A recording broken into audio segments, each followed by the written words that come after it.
Over caution. Some people never will have much. They're too cautious. Now, you can also be too reckless, but you can also be too cautious. This is called the timid approach to life. And my caution was always the risk. Risk used to drive me right up the wall. I used to say, what if this happens? It's called the language of the poor. What if this happens? And on top of that, if this was to happen, look at the fix I'd be in. I better not try. I could always ace myself out. Then I'll tell you what changed my whole life when I finally discovered it's all risky. The minute you were born, it got risky. If you think trying is risky, wait till they hand you the bill for not trying. If you think investing is risky, wait till you get the tab for not investing. See, it's all risky. Getting married is risky. Having children is risky. Going into business is risky. Investing your money is risky. It's all risky. I'll tell you how risky life is. You're not going to get out alive. That's risky. The Englishman says, well, if that's the way it's going to work out, let's give it a go. Right, that's what it's for. Give it a go. Somebody says, yeah, but I'm looking for safety and security.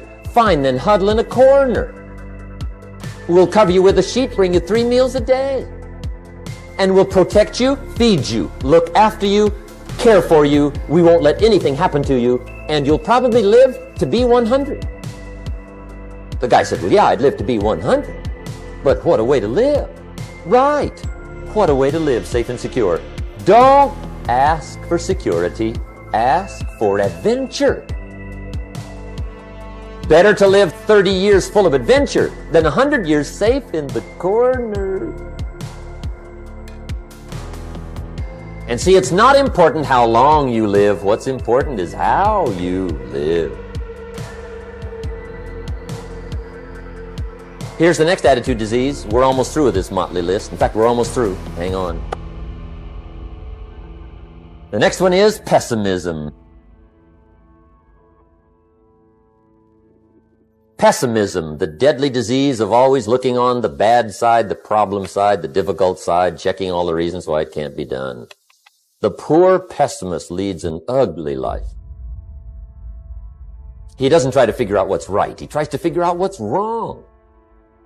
He doesn't look for virtue. He looks for faults. And when he finds them, he's delighted. How ugly. This is the poor guy who looks through the window, doesn't see the sunset. He sees the specks on the window.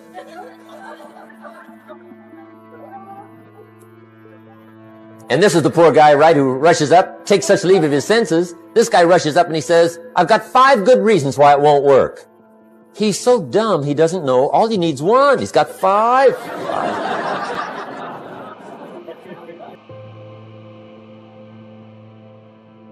To the pessimist, the glass is always half empty. To the optimist, the glass is half full. Why would the same measure affect people 2 different ways? Answer, it all depends on how you look at it. Our lives are mostly affected by the way we think things are, not the way they are. The way we think they are affects us most. There's a subject we don't have time to get into tonight called better thinking habits. One of the major things Shove taught me when I met him, he said, poor thinking habits keeps most people poor. Not poor working habits. Most people work hard, but they don't think hard.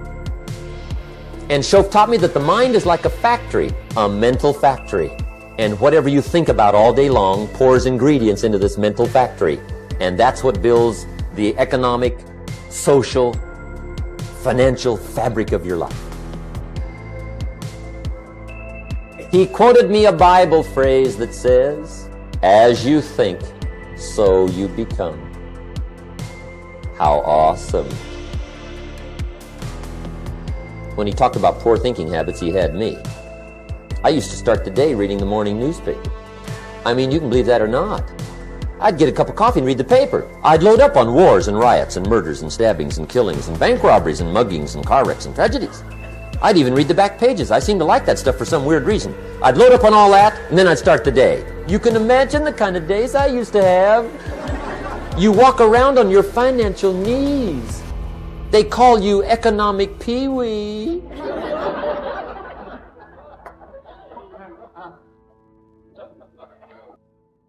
The guy says, I want to be a great leader. Wonderful. The first thing we do is follow him to his house. When we get there, we walk in and check his library. Number one. Somebody says, well, why check his library? The reason is because what a man reads pours massive ingredients into his mental factory, and the fabric of his life is built from those ingredients. You would not believe what some people have got in their house to read. You would not believe. One of the best dressed up words I know for a lot of it is trash. Can you imagine dumping a barrel of trash into this mental factory every day and coming out with a rich, dynamic, positive life? It can't be done. You might as well try making a cake with cement. The kids back in Danbury, Connecticut, high school, they're asking me questions one day. I'm talking to the kids. Kids got good questions these days. One of them said to me, Mr. Rohn, how do you build the good life? I said, it's simple. It's not easy, but it's simple. Here's how you build anything. Select the right ingredients, keep out the wrong ingredients, and it starts with thought. Everything starts with thought. So you must be wise and careful what you think about, because that starts everything. You got to be wise and careful. I asked the kids, what would happen if somebody dropped sugar in my coffee? They said, well, you'd be okay. I said, what if somebody dropped strychnine in my coffee? They said, well, you'd be dead. I said, correct. Lesson 1. Life is both sugar and strychnine. You gotta be careful. I said, what if my worst enemy drops in the sugar? They said, will you be okay? I said, what if my best friend, even by accident, drops in the strychnine? They said, well, you'd be dead. I said, correct. Lesson 2. Watch your coffee.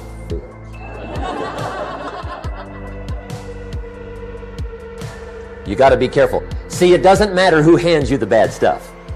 It doesn't matter where you get the bad stuff. It'll still do its damage on your bank account, wherever you get it. Mr. Schoaf gave me one of the greatest phrases when I first met him when he said, Jim, every day stand guard at the door of your mind. How important. Stand guard at the door of your mind. And you decide what goes into your mental factory. Don't let anybody just dump anything they want to in your mental factory, because you've got to live with the results. Okay, here's the last disease, and we're through with this list. In fact, we're almost through. Hang on. The last subject is very brief. The last disease, but this one is deadly. Engage in this one, indulge in it even slightly, and you might as well forget the future, because it's going to forget you. Complaining, crying, whining, griping, a Bible word called murmuring. See, that'll ace your future. Spend 5 minutes complaining, and you have wasted 5. And you may have begun what's known as economic cancer of the bone. Surely they will soon haul you off into a financial desert and there let you choke on the dust of your own regret. I hope I said that well, so you won't forget. It's a deadly disease. If you don't think it's bad, ask the children of Israel of Old Testament fame. Typical of us all, their story just happened to get in the book. Story says, children of Israel were slaves. God performed a series of dazzling miracles and got them out. And now they're heading for the promised land. Remember the story? Heading for the promised land. Tragedy of the story? They never got there. Reason. From day one, they started to complain. They griped about the water. They griped about the weather. They whined and cried and griped about the food. They griped about the leadership. They whined and cried because it was too far, too cold, too hot, too difficult, too miserable. I mean, they whined and cried for years. Finally, God said, I've had it, trip canceled. Or something like that. The story says they died in the desert, never got to the promised land.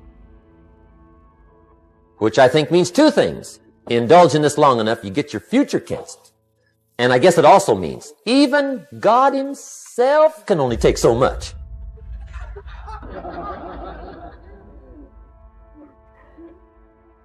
Okay. Just be on the lookout of the things that can destroy all the good you start. The war is on. And this evening, tomorrow, mentally, personally, socially, economically, you got to make sure you're winning the war. And this is part of it.